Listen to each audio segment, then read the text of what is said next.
بسم اللہ. السلام علیکم طارق صاحب، کیسے ہیں آپ؟ اللہ کا فضل ہے. یہ عجیب سا سوال ہے کہ کرنٹین میں ہے تو آپ پوچھتے ہیں کیسے، جیسے سب ہیں ویسے ہی ہم. میں نے اس کا نام رکھا ہے گھر بندی، گھر بند. نہیں، یہ نس بندی کے قریب لگتا ہے، گھر بندی مناسب نہیں. چونکہ وہ ہمارے لوگوں کو نظر بند کیا جاتا تھا تو میں نے اس کو ہاؤس ڈیٹینشن کو گھر بند کر دیا. نہیں، وہ زیر زمین جانے والی بات ہے نا کہ آج کل وہ زیر زمین گئے. طارق صاحب، میں ترکی میں ہوں اور آپ کو یاد ہے آپ کا ایک پہلا سفر نامہ تھا نکلے تیری تلاش میں، اس میں ترکی کا بڑا ذکر ہے. تو جب بھی میں جاتا ہوں یوسیل ہاسٹل، ویسے وہ 2005 کے بعد اب تو 4 اسٹار ہوٹل بن گیا وہاں، تو آپ کا دوبارہ آنے کو دل نہیں کرتا اپنے قدموں پہ، نقش قدم پر چلنے پر؟ ایکچولی اب بہت سارے دوسرے لوگ ہیں جو میرے نقش قدم پر چل رہے ہیں، تم بھی کسی حد تک اسی نقش قدم پہ چل رہے ہو. بلکہ ایک لندن میں مقیم ہے میرے پڑھنے والے، وہ پورا ایک دستاویزی بنا رہے ہیں فلم کہ نکلے تیری تلاش میں کا جو روٹ ہے اس پہ وہ سفر کر رہے ہیں. اس میں 2-3 ملک انہوں نے کور کیے.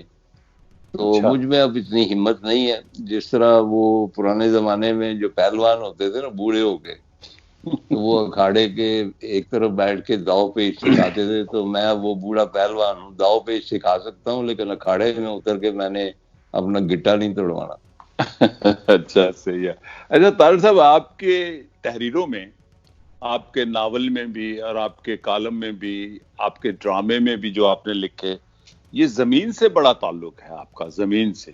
اس کی بنیاد کیا تھی بنی آپ کی شخصیت میں زمین سے جوڑنے کی؟ پتہ نہیں، کوئی انٹینشنل بات نہیں ہوتی. جو جہاں کا نفس ہوتا ہے، جس مٹی سے اس نے جنم لیا ہوتا ہے، جیسے کوزہ گر جو ہوتا ہے، وہ جو کوزے بناتا ہے، قصور کی مٹی لگاتا ہے تو وہ اور کوزہ ہوتا ہے، بالپور کی مٹی لگاتا ہے وہ اور کوزہ ہوتا ہے. تو مجھ میں جو مٹی لگی ہے وہ اس وطن کی مٹی ہے. اس کو پاکستان کی بھی آپ کہہ سکتے ہیں، اس کو پنجاب کی بھی آپ کہہ سکتے ہیں، اس کو پنجاب کے جو دریا ہیں ان کے کناروں کے بھی کہہ سکتے ہیں، چناب کی بھی کہہ سکتے ہیں، کیونکہ میرا آبائی وطن جو تھا چناب کے کنارے تھا. چنانچہ میں نے وہی لکھنا ہے جو میں نے محسوس کرنا ہے، اور جس سرزمین سے میں نمو حاصل کرتا ہوں، جس کی وجہ سے میں زرخیز ہوں، تو میں نے اس کی گفتگو کرنی جہاں میں نے جڑیں پکڑی ہوئی. اچھا، آپ نے بڑی دلچسپ بات کی. میں جس فلسفے سے تعلق رکھتا ہوں اس میں آپ والی بات کی جاتی ہے کہ جو نیشنلسٹ ہے اس کا انٹرنیشنلسٹ ہونا ضروری ہے، یعنی کہ تنگ نظر نہیں ہونا چاہیے. اور آپ کی تو عملی زندگی میں ایک بات آپ کو پوائنٹ آؤٹ کرنا چاہتا ہوں کہ آپ کے 3 بچوں کے نام ہیں. ایک سلجوقی تہذیب پر ہے، ایک سمیری پہ ہے، ایک قرۃ العین ہے. تو یہ تینوں چیزیں باہر کی ہیں. تو آپ اپنے آپ کو انٹرنیشنلسٹ بھی سمجھتے ہیں؟ نہیں، میں اتنا ایکچولی دیکھیں بات یہ ہے کہ بنیاد جہاں سے شروع ہوتی ہے وہ اپنی مٹی سے محبت سے شروع ہوتی. جب محبت کا ایک بوٹا لگ جائے یا ایک چراغ روشن ہو جائے تو اس سے پھر بے شمار شمع آپ روشن کر سکتے ہیں. یہ نہیں ہے کہ آنن فانن آپ انٹرنیشنل ہو جائیں اور پوری دنیا سے محبت کرنے لگے. اوورال چونکہ میں یہ کہتا ہوں کہ میں نے ساری زندگی آوارہ گردی کی ہے، اور ہر وہ ملک جو میرے خدا کا ملک ہے میرا بھی ملک ہے. لیکن جس طرح رسول اللہ صلی اللہ علیہ وسلم کو جب پوچھا گیا کہ بھئی آپ کی زبان سبحان اللہ بہت شستہ اور بڑی، مطلب ان جیسی عربی بہت کم لوگ بولتے تھے، تو انہوں نے بڑے فخر سے کہا تھا کہ میں قریش سے ہوں اور میں نے بنو سعد کا دودھ پیا ہوا ہے تو میری زبان تو ایسی ہونی ہے. تو یہ جو قبیلے اور نسل پہ فخر ہے نا، اس میں کوئی مطلب حرج کی بات نہیں. اور اس کے ساتھ ہی وہ رحمت العالمین ہے، پورے عالمین کے لیے وہ رحمت ثابت ہوتے ہیں. چنانچہ اصل جو ہے محبت وہ اپنی مٹی سے شروع ہوتی ہے، تو تب آپ پوری یونیورس کو اپنا کہتے ہیں. یہ اچھا دلچسپ بات کی ہے. میں ایک نام اور بھول گیا تھا کہ آپ نے تو اپنے پوتے کا نام بھی یشار رکھا، یشار کمال کے نام سے، جب یشار کمال کو کوئی جانتا نہیں تھا پاکستان میں. ہاں وہ بالکل میں نے، کیونکہ میں نے اس کی وہ محمد مائی ہاک پہلے پڑھی، اس کے بعد شاید لیجنڈ آف تھاؤزینڈ ہارسز ہے، 4-5 کتابیں جو یہ شاعر نے لکھی، اور اس زمانے میں پاموک کا نام و نشان نہیں تھا، ہوگا لیکن ہمیں اس کی خبر نہیں تھی. اور میں ابھی یہ سمجھتا ہوں کہ اگر ریپرزینٹیشن ہے ترکی کی، ٹرو ریپرزینٹیشن، تو وہ یشار کمال کے ناولوں میں. مثلا یشار کمال نے ایک جگہ لکھا ہے کہ جب تک وہ شخص کسی جنگل میں کوئی جو پوشیدہ تالاب ہے اس میں جو چھوٹے چھوٹے حشرات الارض رہتے ہیں، مینڈک رہتے ہیں، مچھلیاں رہتی ہیں، ان کے نام نہیں جانتا. اور جب تک وہ اپنی جو ارض وطن ہے اس میں جتنے کھیت کھلیان ہیں، جتنے شجر ہیں، جتنے گل بوٹے ہیں، ان کو نہیں جانتا تو بڑا ناول نگار نہیں بن سکتا. پاموک میرا بہت فیوریٹ ہے، لیکن پاموک ایک خاص سیکشن کو، جس طرح قرۃ العین حیدر جو ہے وہ ایک خاص سیکشن جو ہے، کلچر جو ہے اس کو ریپرزینٹ کرتی، یعنی جو ڈاؤن ٹو ارتھ ہے، مزدور ہے یا کسان ہے، کیونکہ ان کا تجربہ نہیں ہے تو وہ آپ کو قرۃ العین حیدر کے ہاں نہیں ملے گا. اسی طرح پاموک کے ہاں بھی وہ جو ریچڈ آف دا ارتھ ہے فینن والے، وہ جو ذلتوں کے مارے لوگ ہیں، ان کا تذکرہ بہت کم آپ کو ملے گا. مجھے یاد ہے کہ 80s میں، ارلی 80s میں آپ کو ملا تو آپ نے اس وقت یشار کمال کا ذکر کیا. حالانکہ میرا لٹریچر موضوع نہیں ہے، میں بڑا معمولی سا پڑھتا ہوں لٹریچر کو، میرا تو کرنٹ افیئرز ہے. اچھا، آپ نے سنو پڑھا اور اس کا اردو ترجمہ پڑھا آپ نے، جہاں برف رہتی ہے اس میں بھی زمین کا اس میں تو کافی زمین کا تعلق ہے، کارس کا اور اس سارے خطے کا، برہان پاموک نے کیا. دیکھیں ایک ہوتی ہے آبزرویشن، جس طرح میں جو میرے کئی ناول ہیں، کئی تو نہیں کافی ہیں، مثلا راکھ میں جرمنی ہے، اس میں انگلینڈ بھی ہے، خس و خاشاک زمانے میں کینیڈا ہے بہت. جی ہاں، دیٹ ڈزنٹ مین کہ آئی نو کینیڈا یا مجھے جرمنی کا علم ہے، وہ میری آبزرویشن. چنانچہ آبزرویشن ہونا اور اس سرزمین کے ساتھ لگ کے اس کی دھڑکن سن کر جو وہ گفتگو آپ سے کرتی ہے اس کو ریلیٹ کرنا، یہ بالکل مختلف چیزیں ہیں. تو سنو میں آبزرویشن ہے، اس میں وہ جو ہوتا ہے نا کہ جب تک آپ نے وہ ذلت صحیح نہ ہو، جب تک آپ ان مصیبتوں سے، کلفتوں سے گزرے نہ ہوں، تب تک آپ ان کو زبان اس طرح نہیں دیکھ سکتے جس طرح کے مطلب ہے کہ جو زمین سے جنم لینے والے لوگ ہیں یا جنہوں نے مشقتیں سہی ہیں، جنہوں نے ذلتیں سہی ہیں، وہ بیان کر سکیں. دوستویسکی نے اگر ذلتوں کے مارے لوگ لکھی یا باقی جو کچھ لکھا تو آپ جانتے ہی ہیں کہ اس نے قید کاٹی، وہ جو پریزن کیمپ تھا اس میں، اور بہت برے اس کے حالات تھے تو ان کو بیان کیا. تو اس لیے جو ہے مشاہدہ وہ اور چیز ہے، اور وہ جو ہڈ بیتی ہوتی وہ اور چیز ہوتی. ہاں یہ آپ نے صحیح کہا. ابھی وہ فیبرری میں لاہور آئے تھے جب لاہور لٹریری فیسٹیول تھا، تو انہوں نے بڑا پرائڈلی کہا کہ میں وہاں جا کے رہا، بار بار وہاں رہا تاکہ میں سمجھوں. تو وہ واقعی آپ کی بات صحیح ہے کہ آبزرویشن ہے. اچھا، یہ جو آپ ترکی لٹریچر کو آبزرویشن میں کوئی یا اس کو فیل کرنے میں کوئی ایسا حرج کی بات نہیں ہے، میں اس کو کنڈیم نہیں کر رہا، کیونکہ اگر میں نے بہاؤ لکھا 5000 سال پہلے کا تو میں نے بھی وہ آبزرویشن اور فیلنگ کے ساتھ ہی لکھا، میں وہاں پہ باقاعدہ آباد تو نہیں. ہاں، وہ آپ کا مطالعہ اور آپ کا جو تجربہ ہوتا ہے وہاں لے جاتا ہے، مطالعے کا، جاننے کا. اچھا، یہ جو آج کل کچھ فیشن نہیں ہے ترک لٹریچر پڑھنا اور ترکی جانا، یہ کوئی مڈل کلاس کا فیشن تو نہیں لگتا آپ کو کچھ؟ ہاں ہے، میرا خیال ہے کہ اس میں بنیادی وجہ شاید یہ ہے، ایک تو ترک ڈرامے وغیرہ چلنے یہاں پہ شروع ہو گئے، اس کے بعد آپ نے بھی تو ترکی کا خاصا مطلب ایک ترک ہاؤس کھول رکھا ہے جہاں ٹرکش لٹریچر ٹرانسلیٹ ہوتا ہے. تیسری جو بنیادی وجہ ہے جو میں محسوس کرتا ہوں وہ یہ ہے کہ شاید ہمیں اپنی شناخت نہیں مل رہی. جو آئیڈینٹی کرائسس ہے وہ یہاں شروع سے چلا آ رہا ہے. اور کبھی ہم کسی درخت سے لپٹ جاتے ہیں کہ یہ ہمارا قومی درخت ہے، اور کبھی ہم کسی اور پودے کو کہتے ہیں کہ یہ ہمارا قومی، اور یہ تاریخ ہے اور وہ تاریخ ہے، راجہ دائر ہے، یہ محمد بن قاسم۔ اس کا کوئی فیصلہ نہیں ہم سے ہو سکا۔ چنانچہ اپنی شناخت کی غیر موجودگی میں ہم جو غیر ملکی شناختیں ہیں، وہ چاہے عرب کی ہوں، انگلس کی ہوں، ترکی کی ہوں، ہم ان کے ساتھ جڑ جاتے ہیں اور ہم کہتے ہیں کہ یہ ہماری شناخت ہے۔ تو یہ بنیادی طور پہ جو دلچسپی ہے وہ آپ کی اپنی جو عدم شناخت ہے اس سے جنم لیتی ہے۔ یہ بڑی اہم بات کی ہے کہ میں ہمیشہ ترکوں کو یہ کہتا ہوں کہ میں نے تو چلو 150-200 ترکی کی کتابیں ترجمہ کی، آپ نے کتنی کی؟ تو کہ آپ کے کوئی فروخ حسین گوئندی ہے؟ میں اکثر یہ پوچھتا ہوں ان سے، ترکوں سے بڑے بڑے۔ اچھا، میں آپ سے ایک چیز شیئر کروں گا، آپ کو میں بڑا مس کرتا ہوں کیونکہ میں خود ویسے وہاں ایلین ہوتا ہوں، آبزرویشن کے لیے جاتا ہوں۔ یہ لاہور لٹریری فیسٹیول ہے، اور پاکستان میں چونکہ منہ پہ تعریف کرنے کا حامی نہیں ہوں، آپ مجھے جانتے ہیں، میں سیاست میں رہا ہوں، مین سٹریم میڈیا میں دبنگ آدمی ہوں، میں اپنے لیڈر کو بھی تنقید کر دیا کرتا تھا۔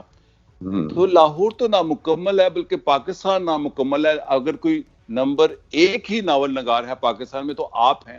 تو وہ آپ سے خائف ہوتے ہیں لاہور لٹریری فیسٹیول والے؟ آپ سے متفق نہیں ہیں؟ کیا پرابلم کیا ہے؟ ان کو ہے یا آپ ریفیوز کرتے ہیں؟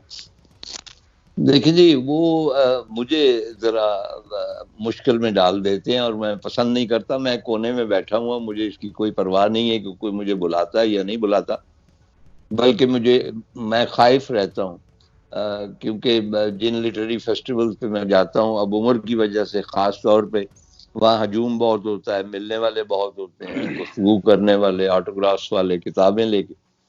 چنانچہ میں خود کوئی بہت زیادہ میں خائف رہتا ہوں کہ کوئی مجھے کہیں بلا نہ یا مجھے بلانا نہ پڑ جائے۔ لاہور لٹریری فیسٹیول جب ہوتا ہے تو مجھے فون آتے ہیں، اور مختلف چینلز کے بھی آتے ہیں، کچھ لوگوں کے بھی آتے ہیں کہ آپ وہاں پہ کیوں موجود نہیں ہیں۔ اب میرے پاس اس کا کوئی جواب نہیں ہوتا، سوائے اس کے کہ میں یہ کہوں کہ بھئی عین ممکن ہے کہ میں ان کے معیار پہ پورا نہیں اترتا، اور یہ بھی عین ممکن ہے کہ وہ میرے معیار پہ پورے نہیں اترتے۔ بنیادی طور پہ پاکستان میں بڑے واضح طور پہ طبقے ہیں، ان کی میں تخصیص نہیں کر سکتا۔ آپ ایک سوشلسٹ ہونے کی حیثیت سے یا ایک پولیٹیکل ورکر ہونے کی حیثیت سے زیادہ جانتے ہیں، اور یہ دونوں طبقے جو ہیں ان کو کچھ خبر نہیں کہ وہ طبقہ کیسے زندگی گزار رہا ہے اور یہ طبقہ کیسے زندگی گزار رہا ہے۔ یعنی ایک جو ایلیٹ ہے نا، وہ ایلیٹ ایسے ہیں کہ جن کو میں بھی بہت کم جانتا ہوں، اور جب میں جانتا ہوں تو میں حیرت زدہ رہ جاتا ہوں کہ اچھا یہ پاکستان ہے اور یہ لوگ جو بھی ہیں کیا یہ پاکستانی ہے؟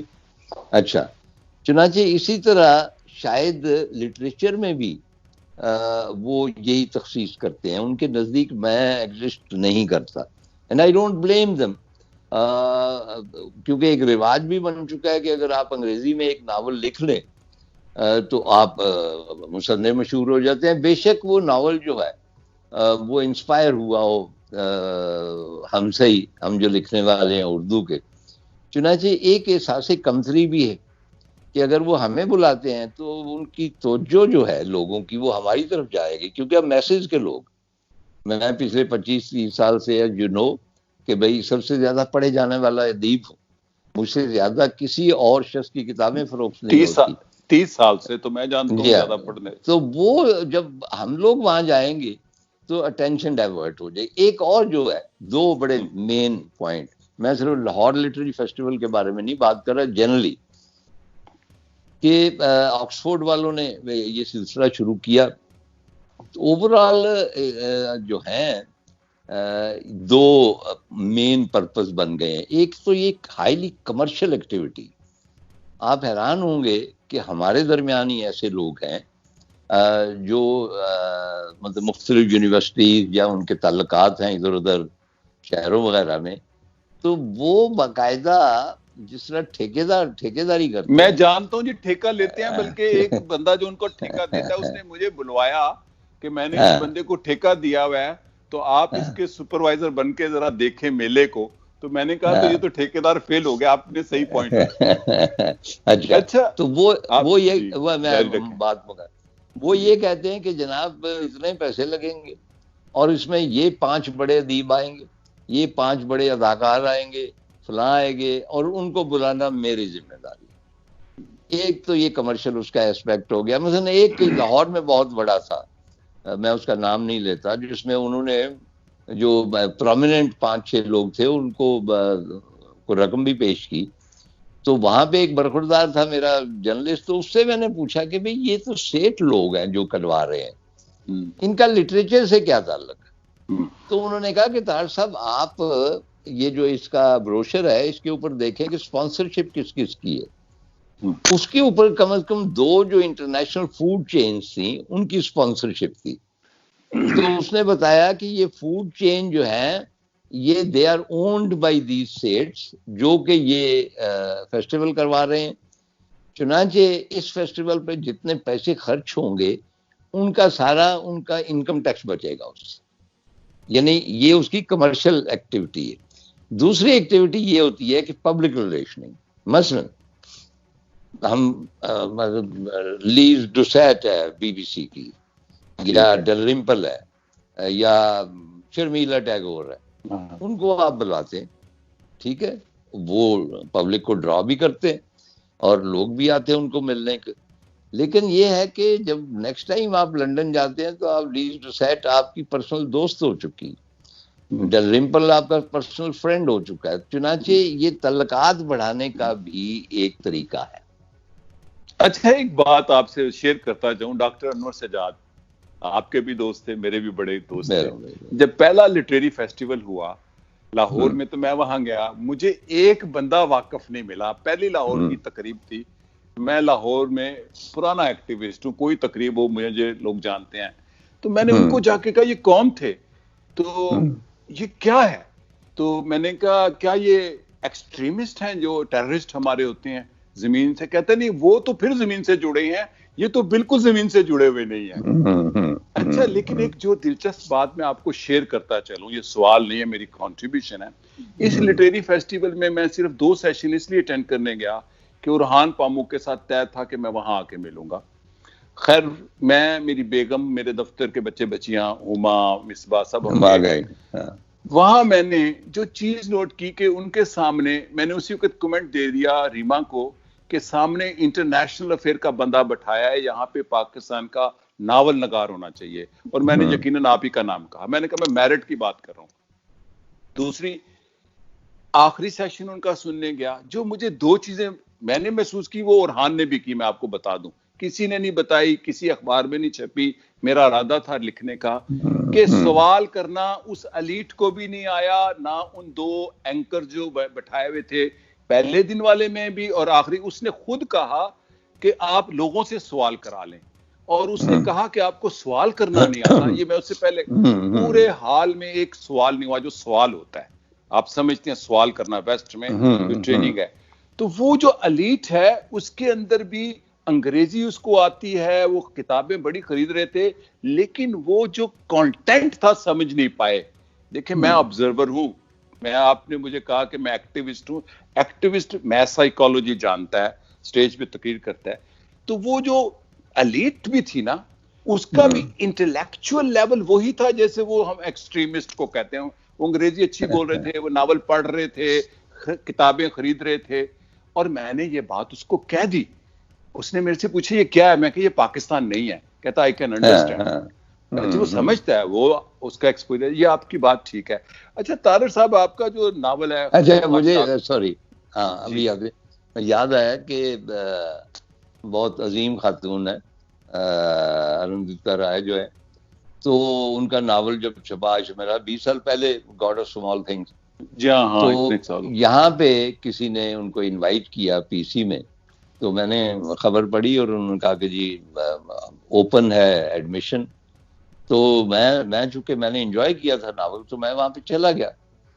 وہاں جا کر اتنے لوگ تھے. پہلے تو مجھے بہت خوشی ہوئی کہ پاکستان میں انٹرنیشنل لٹریچر اتنے لوگ پڑھتے ہیں, اور اس کے بعد جناب وہاں پہ لائنیں لگ گئیں، کیونکہ 200-300 مطلب انہوں نے کتابیں وہاں پہ فروخت کی، جو ڈسٹریبیوٹر تھے انہوں نے. تو معلوم یہ ہوا کہ ان میں سے شاید ہی کسی نے ناول پڑھا ہو. وہ وہاں پہ اس لیے ہے کہ دیر از اے ڈفرنس اپنا گوئندی between a celebrity and a writer. وہ رائٹر کو نہیں جانتے، وہ سیلیبریٹی کو جانتے ہیں کہ اس کی فوٹو چھپتی ہیں، اس کی فوٹو چھپتی ہیں، اس کے یہ چیز famous. They have come to see a famous person. They haven't come to see a creative person. چنانچہ میں تو ظاہر ہے کہ اس کے قریب بھی نہیں گیا، کیونکہ وہاں پہ جس قسم کی پبلک تھی اس کے ارد گرد تصویریں کھنچوانا اور یہ اور وہ سارا کچھ. تو اوور آل جو ہے یہی سلسلے ہیں. ہمیں کوئی شکایت نہیں ہونی چاہیے، ٹھیک ہے، گڈ انف. بلکہ ہمارے ساتھ بھی یہ ہوتا ہے. مجھے یاد ہے کہ وہاں پہ میں گیا کسی فیسٹیول میں کراچی، تو ایک صاحب نے بڑے تردد سے اپنے بچوں کے ساتھ، اپنی بیوی کے ساتھ میری تصویریں وغیرہ اتاری اور میں تھک گیا بہت. تو جب جانے لگے انہوں نے ہاتھ ملایا تو مجھے کہتے ہیں ویسے آپ کرتے کیا ہیں؟ یہ ہے مستنصر حسین تارڑ کی باتیں. اچھا تو تو میں نے کہا جی آپ نے یہ جو اتنی تصویریں اتاری ہیں میری، تو آپ نہیں جانتے کہ میں کیا کرتا ہوں؟ کہنے کہ وہ میں نے تو اس لیے اتاری ہیں کہ سب لوگ اتار رہے تھے تو میں نے کہا میں بھی اتار لوں. بڑا یہ جو ہوتی ہے نا بھیڑ چال سب لوگ کی، تو اگر پاموک کے پیچھے اتنی دنیا اگر وہاں پہ تھی، وہ بھیڑ چال تھی کہ یہ جو اس کے پیچھے جا رہے ہیں یہ کوئی فیمس بندہ ہے، اس سے بات کرنی چاہیے. اچھا جی آپ وہ خس و خاشاک کی بات، خس و خاشاک جو ہے، میں نے اس کے بارے میں جو لوگوں سے رائے سنتا ہوں، میں اپنی رائے نہیں دے رہا جی، اس کو پاکستان کا بہترین ناول سمجھتے ہیں لوگ. پڑھنے والوں کی بات کروں، ریڈر جو آپ نے بات کی، وہ والے فین نہیں، تصویر والے. اور اس کے اندر ایک بڑی پاکستانیت ہے، ایک عرض وطن بھی ہے اس کے اندر. اچھا میں اس کو نہیں کہتا جی، پاکستانیت سے مجھے بو آتی ہے جو وہ ہوتی ہے نا حب الوطنی اور ملک سے محبت، وہ نہیں ہے. میں زمین کہہ رہا ہوں، سرزمین، وہ والی پاکستانیت نہیں. میں آپ سمجھتے ہیں میرا پاکستان تو 1947 سے پہلے بھی ہے. میرے دادا پردادا میرزا والی یہیں میں مسلمان ہوئے ہیں، یہی ہماری سرزمین ہے، یہ میرا پرانا پاکستان ہے. میں وہی کہہ رہا ہوں کہ اس کے اندر بھی وہ آپ کا ایک نیچرل فلو تھا سارا. کوئی لکھنے میں نہیں کہ کوئی آپ کو جبر نہیں کرنا پڑا، اس لیے چونکہ آپ بہت زمین سے جڑے ہوئے ہیں.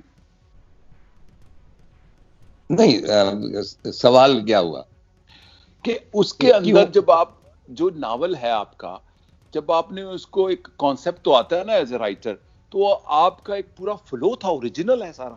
یعنی کہ وہ اس کو اوریجنل تو ہے، یعنی کہ ہوتا ہے نا کہ کئی دفعہ آتھر کوشش کرتا ہے، یعنی کہ وہ بغیر جو اوریجنل تارڑ ہے وہ ہے اس میں. اچھا اس میں بنیادی طور پہ میرے جتنے بھی ناول ہیں وہ سارے تجربے مشاہدے کے بنیاد پہ لکھے گئے ہیں، اور ان میں سے بیشتر کریکٹر جو ہیں اس میں اوریجنل ہیں، جن کو میں نے کرافٹ کیا ہے. کیونکہ مٹی تو سب کو مل جاتی ہے، کوزہ اس سے بنانا اصل چیز یہ ہوتی ہے کہ کیسا کوزہ بنتا ہے. چنانچہ یہ سارا کچھ میرے ارد گرد ہوا، اور اس میں دو جو ہے گاؤں جو ہے وہ ایک میرا ننیال ہے اور میرا ددیال ہے، وہ ہیں، ان کے نام میں نے بدل دیے. اس کے بعد اس میں مثلا جو سب سے پاورفل ایک کریکٹر ہے بخت جہان، جس کی گردن ٹیڑھی ہو چکی ہے اور افیم کھا کے بیٹھا رہتا اور بہت قاہر شخص ہے. وہ میری والدہ کا سگا چچا تھا، میں نے بچپن میں اس کو دیکھا. اس طرح اور بھی لوگ جو ہے وہ عزیز رشتہ دار، ان کے نام میں نے بدل دیے. اچھا اس میں دو چیزیں بڑی اہم ہیں کہ مثلا اندور سے، انڈیا سے مجھے ایک ٹیلی فون آیا اور اس نے کہا شخص نے کہ میرا نام مثلا جسونت سنگھ ہے اور میں ان دنوں آپ کا ناول پڑھ رہا ہوں خس و خاشاک زمانے. تو میں نے کہا سردار جی باقی بعد میں باتیں ہوں گی، آپ یہ بتائیں کہ یہ ناول آپ تک پہنچ کس طرح گیا اندور وغیرہ میں.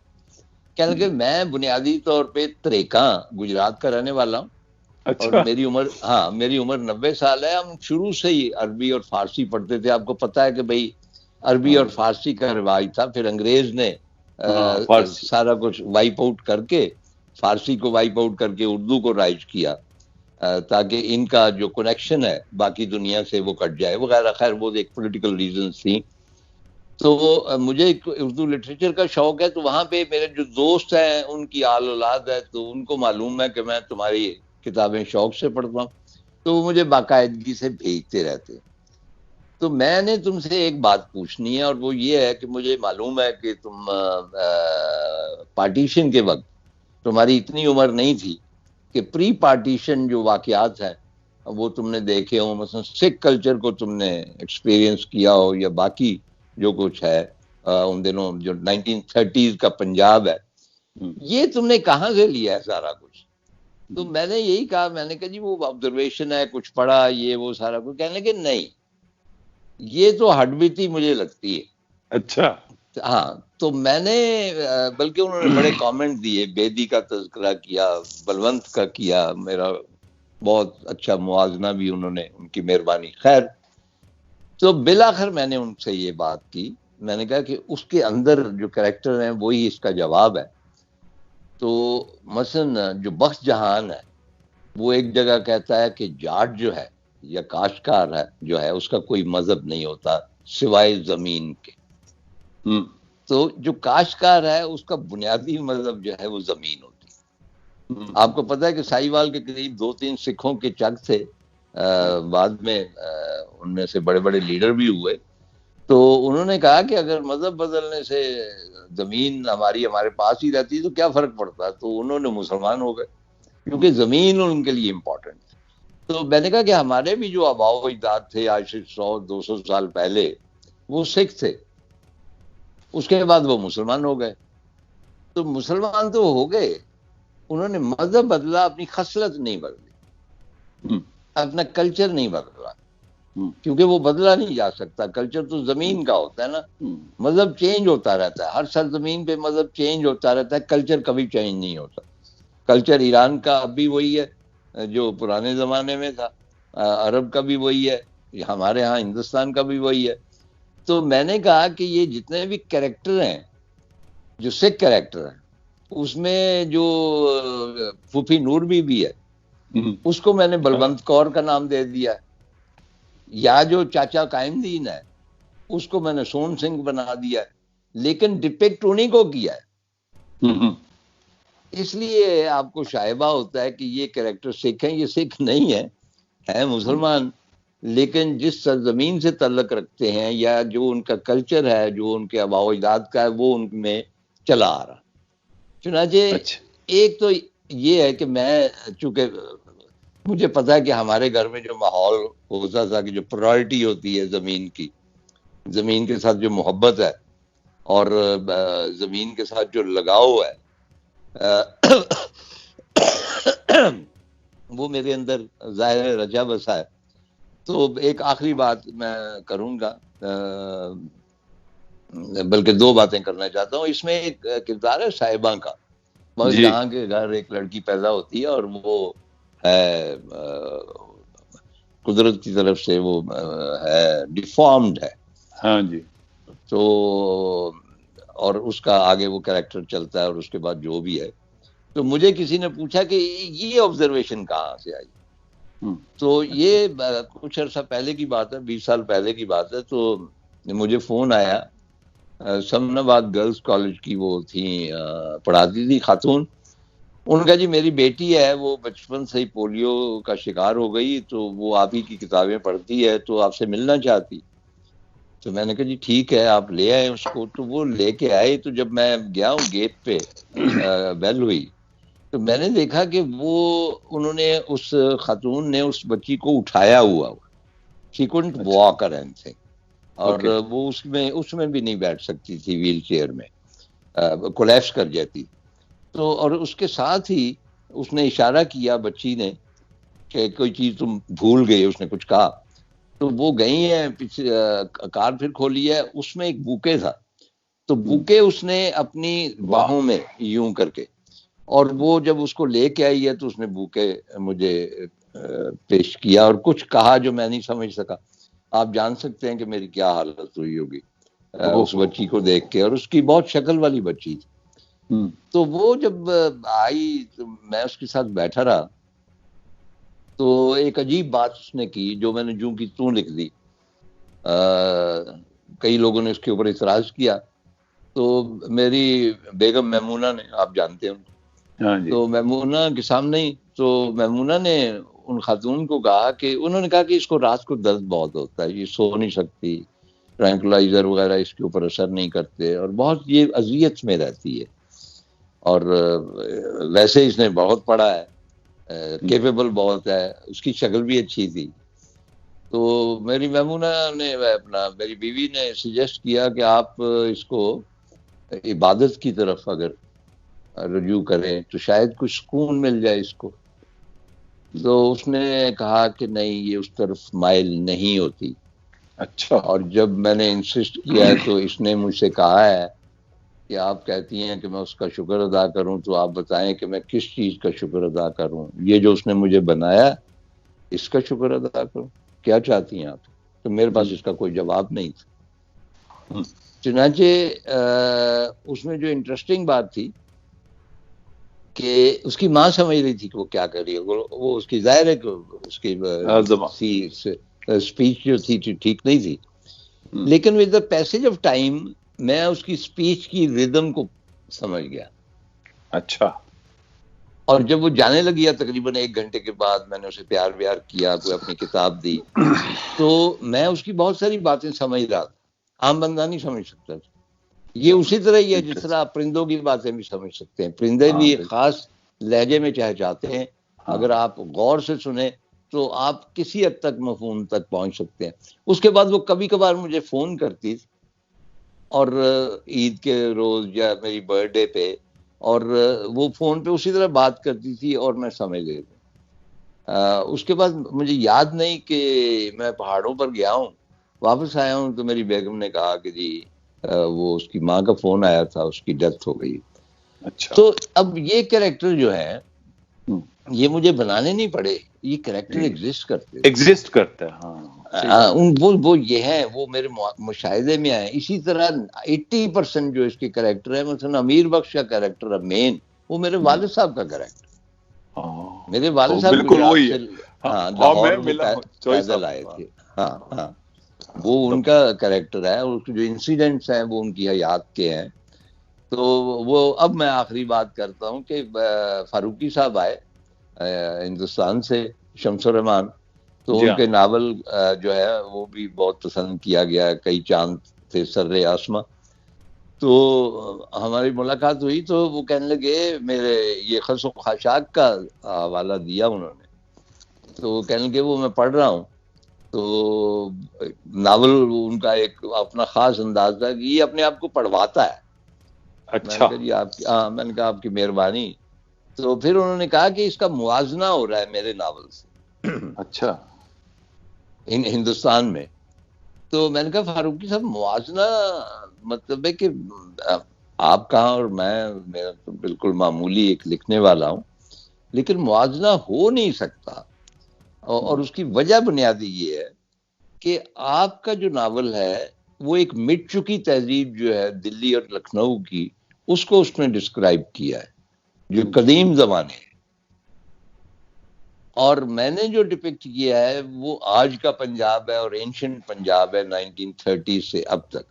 آپ نے وہ کچھ ڈپکٹ کیا جسے آپ جانتے ہیں, میں نے وہ کچھ ڈپکٹ کیا جو میں جانتا ہوں.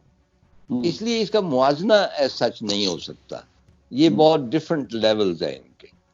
تو جس طرح اب مثلا یہی بات پھر ہم ترکی کی طرف آ جاتے ہیں. کسی نے مجھ سے کہا کہ جی کیا پاموک بڑا ہے یا شار کمال بڑا ہے, تو میں نے کہا ان کا موازنہ نہیں ہو سکتا.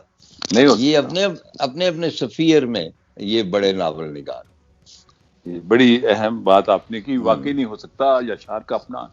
اچھا طارق صاحب, آپ نے ڈرامے بھی لکھے. آج کل کے لوگوں کو آج کل پھر ڈراموں کا بڑا رواج ہو رہا ہے. اب تو غیر ملکی ڈراموں کا رواج ہے.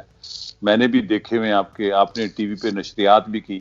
آپ نے پہلا لائیو شو پاکستان میں آپ ہی نے کیا تھا، مارننگ شو، لائیو شو کا کانسیپٹ ہی آپ ہی کی طرف سے متعارف ہوا. آپ سیاح بھی ہیں، آپ کو لوگ سیاح کے طور پہ بڑا پسند کرتے ہیں. ویسے میں بھی آپ کو سیاح کے طور پہ بہت پسند کرتا ہوں، چونکہ میں خود سیاح ہوں. دنیا میں پہاڑ نہیں، کون سی بستیاں ہیں، ایک نہیں میں پوچھا، ایک جس سے آپ چونک گئے ہوں دیکھ کے، ایک دم ایسا کوئی شہر، بستی، گاؤں، ایسے سیاح کمال ہے. بات یہ ہے کہ اصل میں جو ویژول ہوتا ہے، جس طرح میں اکثر بہت ہی میرا خیال ریپیٹ کرتا ہوں ابن العربی کا قول کہ درویش جب جنگل میں جاتا ہے تو جنگل کے گل بوٹے اس سے کلام کرتے ہیں اور وہاں کے پتھر اس کے ساتھ باتیں کرتے ہیں اور وہ ان کے کلام کو سمجھتا ہے اور ان کے ساتھ گفتگو کر سکتا ہے. اسی طرح ایک سیاح جو ہے جب وہ کہیں جاتا ہے تو مثلا میرے 15-16 سفر نامے ہیں صرف ناردرن ایریا کے بارے میں، تو پتھروں کے بارے میں، تو اگر پتھروں نے مجھ سے باتیں نہیں کی تو میں 15 سفر نامے تو نہیں لکھ سکتا تھا. بالکل صحیح بات. چنانچہ اس وقت جب کوئی بھی منظر آپ کے سامنے ہوتا ہے، یہ انحصار ہے اس بات پہ کہ وہ آپ کے ساتھ کتنی ہم کلامی کرتا ہے، وہ کس حد تک فری ہوتا ہے، آپ کو پہچانتا ہے، آپ کو اپناتا ہے اور اپنا جو راز ہے، جو اپنا بھید ہے، آپ پر عیاں کر دیتا ہے. چنانچہ دنیا میں بہت سے منظر ایسے ہیں. اب اس میں اگر آپ ترکی میں ہیں تو مجھے اب تک یاد ہے کہ جب میں بازرگان سے ڈوگبا یزید کی طرف جا رہا تھا سر شام، اور وہ بس تھی، تو میں نے رائٹ ہینڈ پہ دیکھا تو ایک چراگاہ تھی بہت بڑی اور ایک جھونپڑا تھا، اس میں سے دھواں اٹھ رہا تھا، اور اس جھونپڑے کے پیچھے ایک بہت بڑا برف پوش پہاڑ تھا جس کے بارے میں مجھے قطعی علم نہیں تھا کہ یہ کیا ہے. وہ لگتا تھا جیسے غیب سے ظہور میں آ گیا ہے. اور میرے ساتھ جو ترک بیٹھا ہوا تھا اس نے کہا کہ یہ کوہ ارارات ہے، جان حضرت نوح کی کشتی لنگر انداز ہوئی. چنانچہ وہ مجھے بڑا ہانٹ کرتا ہے ایک منظر. یہ ایک منظر ہے. اسی طرح ہی استنبول کو جب ہم اسٹیشن سے اترے ہیں اور یکدم آگے وہ بوٹس کھڑی ہوئی ہیں، اس سال کون سا ایئر تھا، کون سا سال تھا بتا یہ 79 سوری 69. ہاں، تو ایک دم وہ سارا جو منظر میرے سامنے ابھرا ہے، جو مسجدوں کا اور وہ پیلسز کا اور ابنائے باسفورس کا، اور وہ مطلب ہے کہ وہ میں مبہوت ہو گیا کہ بھئی یہ جیسے وہی کہ غیب سے ظہور میں آیا، یہ شہر یہاں پہ تھا نہیں، میں نے آنکھیں کھولی ہیں تو یہ اب وجود میں آیا. اس طرح ترکی کے اور بہت سارے منظر ہیں. باقی دنیا تو بہت بڑی ہے. اچھا طاہر صاحب، آپ کا ابھی ایک سفر نامہ آیا ہے، مجھے اس کا نام بہت پسند آیا ہے. سفر نامہ نے پڑھنا میں نے منگوا لیا یہاں ہے، ویتنام میرے نام. کیسا لگا ہنوئی آپ کو؟ یہ آپ پڑھ کے دیکھ لیں. ہنوئی کی جو میں بار بار ریپیٹ کرتا ہوں وہ یہ ہے کہ ہنوئی اس طرح فیمس نہیں ہوا جس طرح دنیا کے باقی شہر ہوئے. اس میں ایک خاص چام ہے اور بہت ٹھہراؤ ہے، اور یہ ٹھہراؤ لاؤس میں بھی ہے، کمبوڈیا میں بھی ہے. عجیب و غریب قسم کے لوگ ہیں، اتنی جنگیں لڑی ہیں، اتنی تباہی ہوئی ہے، اس کے باوجود وہ بہت پلیزنٹ ہے.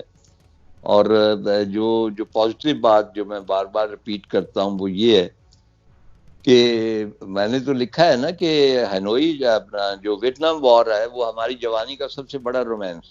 جی، ہمارے جو ہیروز تھے وہ قوامی نکرما تھے، اپنا پیٹرس لومبا تھے، سوکارنو، کاسٹرو، ہوچی مین، جمال ناصر، سوکارنو، یاسر وہ عرفات. یہ یاسر عرفات ذرا سا بعد میں آیا، لیکن ذرا سا تھے وہ، اور چوئن لائی اور موزتوں. اور ہمارے وہ ہیرو نہیں تھے جو آج کل ہیرو ہوتے ہیں. تو بہر طور تو ہمارا تو بہت بڑا رومانس تھا، ہماری پوری جوانی ویتنام وار تھی. تو وہ مجھے اس کی پوری تاریخ یاد تھی، ظاہر پڑھا بھی تھا، اور اس زمانے میں تو ویتنام وار کے سوا اور کچھ ڈسکس ہی نہیں ہوتا. تو وہاں پہ جو تھوڑا سا انٹریکشن ہوا اور بہت کم ہوا کیونکہ وہ انگریزی کم جانتے ہیں اور زیادہ نہیں ان سے مل سکا ویتنامی سے ایز سچ. لیکن جب یہ پوچھا گیا کہ ہمیں بڑی حیرت ہوتی کہ امریکہ جس کو اچھا ایک بات، اور یہ میں پورے تیقن سے کہہ سکتا ہوں کہ ورلڈ ہسٹری جو میں نے پڑھی ہے اس کے حوالے سے آج تک انسانی تہذیب میں کوئی اتنا چھوٹا ملک نہیں ہے، اس قدر چھوٹا، جس نے بیک وقت اپنے زمانے کی 2 سپر پاورز کو شکست فاش دی. یعنی ویتنام نے جس طرح فرانس کو شکست دی ڈین بین فو کی بیٹل میں، جنرل گیاب کی کمان میں، اور جس طرح پھر جنرل گیاب کی ہی کمان میں امریکنز کو شکست اس طرح دی کہ وہ ہیلی کاپٹروں پہ وہاں سے فرار ہونے میں کامیاب ہوئے. ہاں، لیکن وہ ان وارز کا تذکرہ نہیں کرتے. وہاں پہ کوئی بڑے بڑے میموریل نہیں ہے. تم عام طور پہ گئے ہو نا ان سارے کمیونسٹ ملکوں میں، تو کمیونسٹ ملکوں میں وار میموریل بہت بڑے ہوتے ہیں. رشیا میں، سوویت یونین میں 58 میں نے دیکھا کہ وہاں بہت، ان میں کوئی قابل ذکر وار میموریل نہیں ہے. ٹھیک بات، میوزیمز ہے جہاں پہ انہوں نے اس کو پرزرو کر رکھا ہے. اب اس کا آپ کمپیریزن کریں کہ ہم نے جو واریں ہزاروں سال پہلے کوئی لڑی تھی یا کہیں بھی، تو ہم آج تک فخر سے ان کا تذکرہ کرتے ہیں اور ان کی تفصیل بیان کرتے ہیں. ہم نے تو جو ملکہ وکٹوریا کی قیادت میں جنگیں لڑی تھی اس کی یاد میں ابھی تک یاد، تو وہ نصابوں میں شامل ہیں. اور یہ وہ انہوں نے کل 2 سپر پاورز کو شکست دی ہے اور وہ اس کے بارے میں کوئی بات ہی نہیں کرتے. ان سے جب آپ بات کرتے ہیں کہ یہ کیا بات ہے کہ جی کوئی 14 لاکھ ویتنامیز ہلاک کر دیا امریکنز نے، آپ نے بھی 66,000 ان کے کیے، پورے جنگل ویران کر دیے، پورا ویتنام جو کارپیٹ بامبنگ کر کے وغیرہ وغیرہ. تو اسی امریکہ کے ساتھ آج کل آپ کے اتنے قریبی تعلقات ہیں کہ سب سے زیادہ ٹورسٹ امریکنز ہیں. ہاں، تو یہ کیا چینج کیا آیا؟ تو انہوں نے بڑا خوبصورت جواب دیا. انہوں نے کہا کہ وہ جنگیں ہمارے باپ دادا کی جنگیں تھیں، وہ ہم نے جیت لی، یہ بات ختم ہو گئی. اب ہمیں آئندہ کے لیے دیکھنا ہے کہ آئندہ ہمارے لیے کیا بہتری ہے، ہماری آئندہ نسلوں کے لیے کیا بہتری ہے. اور ہم سمجھتے ہیں کہ امریکہ معاون ثابت ہو سکتا ہے تو وہ ہمارا دوست ہے. اس کو آپ لاگو کریں بہت ساری چیزوں پہ کہ ہم جو دشمنیاں پال پال کے رکھتے ہیں، اور دشمنیاں بھی کوئی اتنی بڑی نہیں ہے کہ جن کو بلایا نہ جا سکے، لیکن ہم ان کو پانی پلاتے رہتے ہیں دشمنی کے جو ناگ ہیں، اور وہ بڑے سے بڑے ہوتے چلے جا رہے ہیں. اور اب وہ اتنے بڑے ہو گئے ہیں کہ ہم سمجھتے ہیں کہ اوریجنل ان کا سائز ہی اتنا بڑا تھا. اتنا بڑا سائز نہیں تھا، وہ بہت سپولیے چھوٹے موٹے ہوں گے.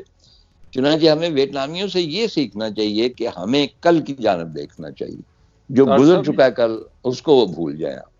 سر آپ نے بڑی دلچسپ بات کی. آپ کو پتا ہے میرا دوسرا موضوع جس میں نے کوئی ماسٹر کیا تھا امریکہ سے جا کے، وہ کانفلکٹ ریزولوشن ہے، اور میری کیس اسٹڈی بوسنیا تھی، اور لبنان تو میرا سسرال ہے.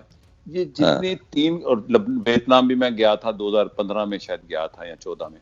تو میرے لیے بھی یہ بڑی نوٹیبل بات ہے. میری اپنی کنکلوژن تھی بوسنیا کے بارے میں بھی، لیبنان کے بارے میں. اب لیبنان نے اسرائیل کو آفیشیلی جنگ میں شکست دی ہے.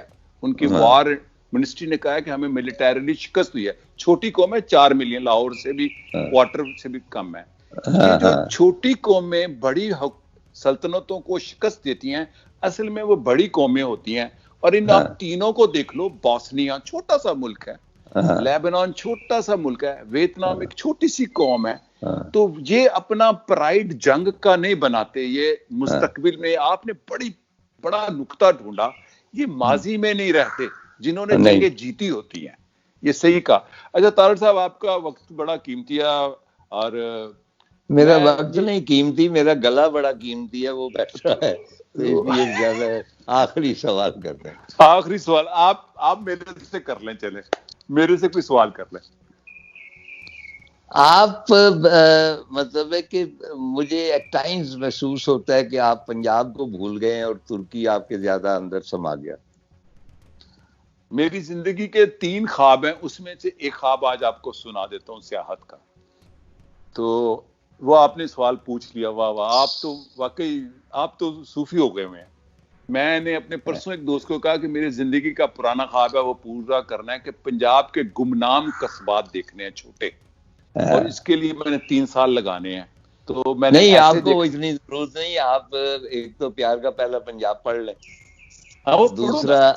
دوسرا جو ہے وہ خس و خاشاک زمانے میں بھی ہے، اور آپ نے صوفی ازم کی بات کی تو میں آپ کا شکر گزار ہوں کہ میں یونس ایمرے کا سیریل دیکھ رہا تھا، مجھے اس کے بارے میں خبر نہیں تھی اور نہ ولی بختاشی کی، تو آپ نے ان کی خبریں دی، تو آپ نے ان کی خبریں دی تو کچھ بلے شاہ کی بھی خبر دیں، اپنا شاہ حسین کی بھی دیں. اور ہاں ایک جو بات میں نے نوٹ کی کہ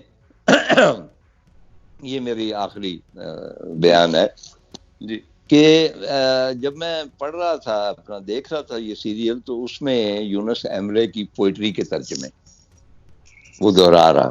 ظاہر ہے کہ وہ بہت بڑا پوئٹ تھا، اور اس میں ایک حیرت انگیز مماثلت تھی شاہ حسین کے ساتھ اور یونس ایمرے کے ساتھ.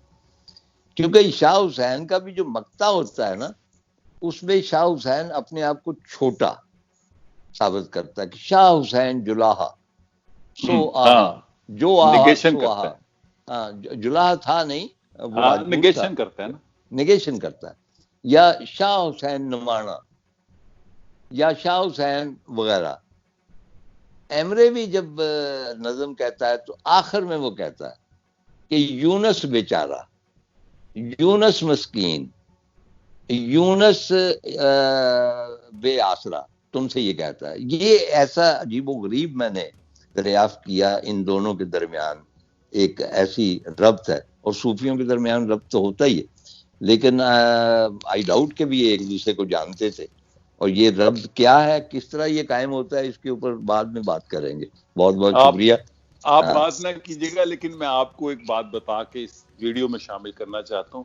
یہ جو ترکی کے صوفی ہیں نا، جیسے بکتاش ولی ہے، یہ زیادہ ملامتی ہیں، اور اسی لیے میں نے کئی دوستوں کو کہا کہ ترکی نے جب لاہور میں پہلا کلچرل سینٹر بنایا تو انہوں نے مولانا روم کے نام پر نہیں بنایا. ہم جب ترکی جاتے ہیں تو مولانا روم کے نام پر جاتے ہیں.